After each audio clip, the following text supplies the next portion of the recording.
ಇನ್ನು ಬೆಂಗಳೂರಿನಲ್ಲಿ water tanker ಡಿಕ್ಕಿಯಾಗಿ ವ್ಯಕ್ತಿಯೊಬ್ಬ ಮೃತಪಟ್ಟಿರತಕ್ಕಂಥ ಘಟನೆ ನಡೆದಿದೆ.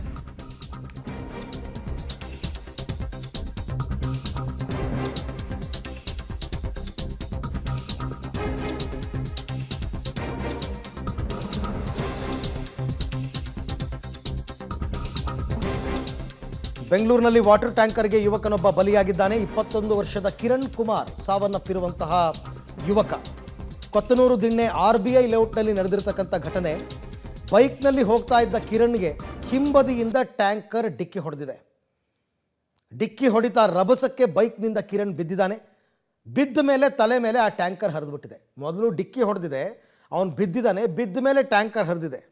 ಸೊ ಈ ಹರಿದ ಮೇಲೆ ಆತ ಮೃತಪಟ್ಟಿದ್ದಾನೆ. ಬೇಕ್ರಿ ಒಂದರಲ್ಲಿ ಈ ಕಿರಣ್ ಕುಮಾರ್ ಅಂತಕ್ಕಂಥವನೇನೋ ಕೆಲಸ ಮಾಡ್ತಾ ಇದ್ದಂತೆ. ನೋಡಿ, ಸಾವು ಎಲ್ಲೆಲ್ಲಿ ಬರುತ್ತೆ ಅಂತ ಎಕ್ಸ್ಪೆಕ್ಟ್ ಕೂಡ ಮಾಡೋಕ್ಕಾಗಲ್ಲ. ಆತನ ತಪ್ಪೇ ಇಲ್ಲ.